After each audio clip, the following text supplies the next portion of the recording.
모닝타임즈 시간입니다. 뉴욕 증시는 혼조세로 거래를 마쳤는데요. 사실상 하락에 가까웠습니다. 지금 시장에서는 미국과 중국 양쪽에 눈이 좀 쏠려 있죠. 이 중국의 방역 정책이 어디로 갈지, 그리고 과연 연준은 어떤 행보를 보여주게 될지 두 가지가 상당히 중요합니다. 변동성이 나오고 있는 시장인데요. 전략들 함께 찾아보도록 하겠습니다. 토마토 투자클럽의 최원재 전문가님과 함께합니다. 전문가님 안녕하세요. 안녕하십니까? 네, 뉴욕 증시도 이렇게 변동성을 보여주면서 혼조로 마무리가 됐는데 특징들 짚어주세요. 네, 파월 연설을 앞두고 혼조세로 마감을 했는데요. 다우는 강보합, S&P 500은 약보합, 나스닥은 0.6% 하락했습니다. 강세 업종을 보면은 여행, 항공, 카지노 업종이 강세를 보였고요. 그 다음에 스웨덴 전기차 업체인 폴스타가 3.5% 상승했고, 화학업체인 셀라니즈 코퍼레이션이 4.7% 상승, 금속 광물 업체인 프리포트 맥모란이 3.6% 상승했습니다. UBS 측에서는 최근 랠리는 약세장 랠리다라고 얘기를 하고 있는데요. 인플레이션이 여전히 높아 추가 금리가 예상되고 기업 실적이 악화될 것이다라고 얘기를 하고 있습니다. 월가에서는 내년에 S&P 500 기업들이 순이익이 5% 증가를 예상하고 있지만 당사는 오히려 순이익이 4% 감소할 것이라고 예상하면서 주가가 하락할 것이다라고 예상을 하고 있습니다. 그 다음에 스탠다드 앤 푸어스는 미국이 23년 경기 침체 피할 수 없을 것이다라고 얘기를 하고 있는데요. 추가 금리 인상이 단행되면서 미국 경제는 침체에 진입할 것이다라고 얘기를 하고 있습니다. 그 다음에 짐 크레이머는 연준이 고용지표 경고할 시에는 공격적인 금리 인상을 예상한다라고 얘기를 하고 있고요. 그 다음에 골드만삭스 UBS 측에서는 국제유가가 내년도에 110달러까지 오를 것이다라고 예상을 하고 있습니다. 오페크 감산 가능성이 높기 때문이다라고 얘기를 하고 있습니다. 그 다음에 밸런스 측에서는 지금 현재 에너지 섹터가 유가 하락에도 주가 방어 중이지만은 주의해야 한다라고 얘기하고 있고요. 국내 증시는 오늘 보합세를 전망하고 있습니다. 네, 그렇군요. 여러 가지 또 시장에 있는 나온 이슈들 함께 좀 살펴봤습니다. 일단 파월 의장이 어떤 발언을 30일에 이제 하게 될지가 상당히 좀 궁금한데 연준 부의장은 지금 연준이 굉장히 현실적인 행보를 가고 있다 이렇게 얘기를 좀 했어요. 파월 의장이 이번에 발언 수위를 좀 조절을 해줄까요? 그거 예측 불가능한 영역이니까 그 사람 마음을 들어갔다 나올 수는 없으니까 일단 어떻게 좀 대처를 하느냐가 중요한 것 같아요. 만약에 파월의 강성 발언이 나와서 주가가 하락을 한다면은 역시 일시적일 것이라고 보고 있어가지고 저는 오히려 매수에 가담해야 된다고 보고 있고 만약에 어느 정도 비둘기파적인 발언이 나온다면 시장은 긍정적으로 반응할 것으로 보고 있습니다. 네, 일단은 좀 시장이 그러면은 앞으로 조금 더 좋아질 수 있을 것이라는 쪽에 조금 더 베팅을 주고 투자 전략을 따면 될까요? 그렇죠. 아직까지 연말에 앞두고 지금 조금 주가 내려왔다고 해서 추세적으로 꺾인 건 아니니까 네. 21선 지지도 받고 있고 아직까지 조금 더 조정이 나오더라도 다시 조금 시간이 지나면 상승할 것이다라고 보고 있어요. 그렇군요. 그럼 UBS 측의 최근 랠리가 약세장 랠리다 이 의견은 약간 흔들릴 때 그러니까 지금 올라갈 때 단기적 반등이다 이런 시각인가요? 그렇죠. 저도 지금은 결국에는 베어마켓 랠리라고 보고는 있는데 UBS 측에서도 마찬가지입니다. 대신 UBS 측에서는 지금의 반등이면 어디까지 갈지라는 그런 예상을 하고 있지 않고 저는 이제 조금 더 연말까지는 강세가 이어지지 않을까 아니면 최소한 12월 중순까지는 강세가 이어지지 않을까 그렇게는 보고 있어요. 네, 단기적으로는 조금 올라갈 수 있는 그런 지점에 위치해 있습니다. 하지만 장기적인 추세로 봤을 때 완벽하게 이렇게 강세장으로 돌아선 것은 아니니까요. 투자하실 때 주의하시면 될 것 같습니다. 네, S&P 글로벌의 예측 보면은 미국이 내년에는 경기 침체를 좀 피할 수 없을 것이라고 봤는데 이 부분은 계속 나왔던 이야기 같아요. 맞아요. 스탠다드 푸어스 같은 경우에는 결국엔 추가적인 금리 인상이 내년 1분기까지는 계속될 것으로 보면서 미국 경제 침체에 진입할 것이다라고 보고 있고 대신 침체 강도는 좀 약할 것이다라고 예상을 하고 있습니다. 네, 그렇군요. 그리고 이번에 소비 지표를 봤을 때 확실히 추수 감사절 기간 동안도 인플레이션 감안했을 때는 소비의 그런 부분들이 비슷했다. 인플레이션 영향을 감안을 했을 때는 이렇게 해석이 좀 나오더라고요. 이런 부분들 보면 확실히 소비도 좀 기대해보기 어려운 부분인가요? 온라인 쪽에서는 상당히 좋은 실적 매출을 나왔지만은 오프라인 쪽에서는 조금 부진한 것으로 보고 있고 역시 어떻게 본다면 인플레이션 때문에 네. 가격이 싼 쪽으로 조금 매출이 더 증가한 게 아닌가 그렇게 보고 있습니다. 네, 그렇군요. 일단 소비의 질에 대한 부분들까지도 체크를 해보시면 좋을 것 같습니다. 짐 크레이머의 이제 예상을 보면 연준이 고용지표가 견고하면 공격적으로 금리 인상을 계속 예상을 하고 있는데 뭐 이번 주에 나올 고용지표들 살펴봐야겠죠. 근데 일단은 아직 고용지표가 크게 둔화되는 모습은 최근에 없었잖아요. 네. 그러면 좀 어떻게 될까요? 연준의 태도를 이 고용지표에 따라. 지금 아직 고용지표는 크게 둔화되는 모습은 없고 결국엔 내년도가 돼야지 실업률이 뭐 4.5% 이상으로 가지 않을까 그렇게 네. 보고 있고요. 지금 통상적으로 지금 11월 달에는 고용 지표가 조금 부진할 것으로 예상이 되고 있어요. 네. 여태까지 그래 왔기 때문에 그렇고, 금요일 날 지금 2일이죠. 고용 지표가 발표되는데, 만약에 고용 지표가 조금 부진하다고 나오면 오히려 뭐 시장은 환호할 것이다. 그렇게 보고 있습니다. 네, 그렇군요. 고용지표도 이제 경기 침체에 따라서 조금은 부진한 그런 방향으로 가지 않을까 이런 생각도 좀 드는데 확실하게 발표되면 그 이후에 또 분석을 해드리도록 하겠습니다.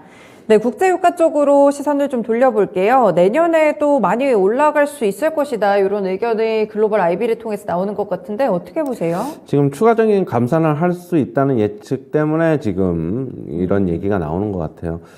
감산을 할지 안 할지는 솔직히 잘 모르겠고요. 오페크 측에서. 네. 저는 중국이 이제 제로 코로나 정책을 풀면은 수요는 더 늘어날 것으로 보고 있어요. 그런데 이제 전반적으로 결국엔 지금 유가가 차트 보시면 하락 추세인데 네. 수요가 얼마만큼 늘어날지를 중국 측에서의 그런 방역 완화 정책으로 좀 지켜봐야 되는데요. 저는 수요가 어느 정도 있다고 하더라도 결국에는 100달러 이상은 좀 가기 힘들지 않을까. 유가는 상당 부분 많이 내려오면은 60달러까지도 내려올 수도 있다. 그리고 60달러에서 많이 올라가면은 결국에는 90달러 중반 아니면은 뭐 90달러 후반 정도까지 갈 수는 있지만은 결국에는 유가는 안정될 것이다. 저는 그렇게 보고 있습니다. 네, 유가가 또 상반기에는 굉장한 키워드였죠. 많이 오르기도 했었는데 지금은 70달러 선 후반 정도에서 계속 좀 머무르는 그런 모습입니다. 뭐 글로벌 IB들 측에서 공격적인 전망을 내놓기는 했지만 일단 전문가님 시각은 100달러 이상 가지는 않을 것이다 라는 의견 주셨으니까요. 참고해 보시면 될 것 같습니다. 그럼 이렇게 유가에 대한 부분들도 들어봤는데 에너지 섹터에 대한 방향성도 좀 궁금하거든요. 베런스 측 의견이랑 어떻게 보세요? 지금 미국의 에너지 섹터나 국내의 정유 관련주인 S-오일을 보면은 지금 계속 버티고 있어요. 유가가 하락하는데도 불구하고 저는 이 의견에 뭐 어느 정도 상당히 공감을 하는데 네. 앞으로는 좀 하락 리스크를 좀 주의해야 되지 않나. 지금 버티는 것도 한계가 있지 않나 그렇게 보고 있어요. 결국에는 실적인데 유가가 강세일 때 실적이 더 나오는 것은 뭐 당연하고 어느 정도 실적이 결국에는 버텨주면서 주가 하락을 방어할 수 있느냐 그게 뭐 초점인 것 같습니다. 네, 그렇군요. 에너지 섹터가 최근에는 좀 버티는 그런 모습이기는 한데 결국에 유가가 많이 밀리게 된다면 실적에도 영향을 주니까요. 이런 부분들도 주의하셔야 될 것 같습니다. 그리고 개별 종목으로 사실 애플 좀 설명을 듣고 싶은데 애플이 좀 연일 급락이 최근에 좀 나오더라고요. 계속 뭐 중국 쪽 이야기, 뭐 생산 중단이나 이런 영향들이 있는 것 같은데 애플에 대한 주가 전망 어떻게 보세요? 한번 차트 한번 잠시 볼까요? 네. 어제도 2% 정도 밀렸더라고요. 네, 애플 지금 차트가 나오는데요. 일단 애플 뭐 전저점이 6월 달에 기록했던 6월 16일 날 기록했던 장중 저가 129달러였어요. 네. 아직 뭐 거기까지는 못 미치고 있는 모습. 지금 전체적으로 지수가 그래도 나스닥이나 S&P 500, 뭐 다우 전체적으로 견조하면서 그래도 아직 전저점까지는 위협하지 않고 있는데 결국에는 애플이 어느 정도 좀 주가 바닥이 나와야지 저는 미국 증시가 강하게 상승할 수 있다라고 보고 있고 전저점 테스트는 한번 나오지 않을까 그렇게 보고 있어요. 130달러, 뭐 129달러 이런 거기서 뭐 추가적인 하락이 좀 더 나올지 아니면 거기서 버티면서 다시 뭐 이중 바닥을 형성을 하면서 상승할지는 좀 지켜봐야 되겠는데 단기적으로는 좀 어둡다 이렇게 보고 있습니다. 뭐 아이폰 14의 판매량도 예상보다는 그렇게 뭐 강하지 못한 것 같고 그다음에 중국 쪽에서의 지금 공급 생산 차질도 있어가지고 주가 최근에 약세. 결국에는 테슬라는 이제 좀 어떻게 보면은 버티고 있다가 많이 빠진 상태고, 그쵸. 그다음에 네. 이제 애플만이 좀 남은 것 같아요. 애플이 결국에는 하락을 하면은 저는 오히려 미국 증시 저가 매수 유입되면서 더 상승할 수 있다라고 저는 보고 있어요. 네, 꾸준히 좀 말씀을 주셨던 게 이제 애플이랑 테슬라가 확실히 바닥을 보여야 미국 증시에 찐바닥이 나올 것이다 이런 말씀을 좀 주셨는데 그렇게 흐름대로 지금 테슬라는 많이 밀렸고요. 애플 같은 경우에도 최근에 좀 급락세가 나오고 있는데 단기적인 전망은 일단 좀 어둡게 보고 계십니다.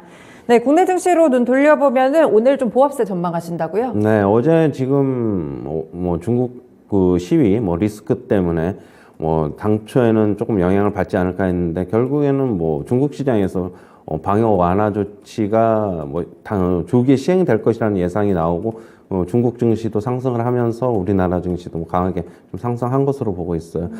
하지만 제가 어제 말씀드렸듯이 골드만삭스 측에서는 내년 4월에 방역 완화 조치를 조기에 실행할 수 있을 것이다라고 보고는 있는데 물론 그런 예상도 있지만 또 아닐 수도 있거든요. 그렇죠. 저는 조금 중립적인 의견을 가져야 된다라고 보고 있고, 일단은 풀긴 푸는데 시기가 문제일 것으로 보고 있어요. 상반기에 푸느냐, 결국에는 하반기에 푸느냐, 그렇게 보고 있고, 저번에도 한번 말씀드렸는데, 중국이 화이자 백신을 이제 도입을 하기로 하면서, 네. 자기네, 고령층에 어떻게 보면은, 그다음 예방을 할 것으로 보고 있어요. 그러면은 결국에는 방역 완화 조치로 빨리 가기 위한 단계가 아닌가 그렇게 보고 있어요. 네, 그렇군요. 확실히 중국의 이런 흐름들도 국내 증시와 밀접한 연관이 있으니까 중요할 것 같습니다. 최근에 좀 외국인이 매수했던 종목들을 보니까 친환경이나 소비주들 많이 매수를 했더라고요. 이런 종목들 그럼 투자 전략 어떻게 보세요? 그다지 저는 외국인들 산다고 해서 주가가 어느 정도는 오르겠지만은 네. 쫓아서 하는 것보다는 저는 그쪽에서의 매수는 그다지 크게 메리트를 못 느낀다라고 보고 있어요. 네. 어차피 그쪽 주식들은 좀 방어적인 성격을 갖고 있어가지고 외국인들도 일시적으로 좀 간 게 아닌가 보고 있고 지금 현재 시장이 약간의 조정이기 때문에 그렇게 보고 있고 지금 외국인들 매수는 주식시장, 현물시장에서는 크게 많이 사지도 않고 많이 팔지도 않고 네, 좀 맞아요. 그렇게 보고 네. 있고 다음 주 선물옵션 동시 만기일까지는 선물시장에서의 영향력을 확대하면서 주가를 상승이다 하락이든 계속적으로 움직일 것이다 라고 보고는 있습니다. 네, 선물 시장의 움직임을 좀 체크를 해보시면 좋을 것 같습니다. 오늘 말씀은 여기까지 들어보겠습니다. 고맙습니다. 네, 감사합니다. 네, 예측할 것들이 상당히 좀 많은 시기네요. 내년이 오기 전에 12월의 주가 흐름 상당히 중요할 것으로 보이는데요. 그래도 단기적으로는 잠깐의 랠리를 기대해 볼 수 있지 않을까 그런 시각들이 많이 나오고 있습니다. 이번 주에는 또 중요한 고용지표 발표도 있으니까요. 이 지표들 보시면서 연준의 방향성까지 함께 체크해 보시면 좋을 것 같습니다. 지금까지 모닝타임즈 시간이었습니다.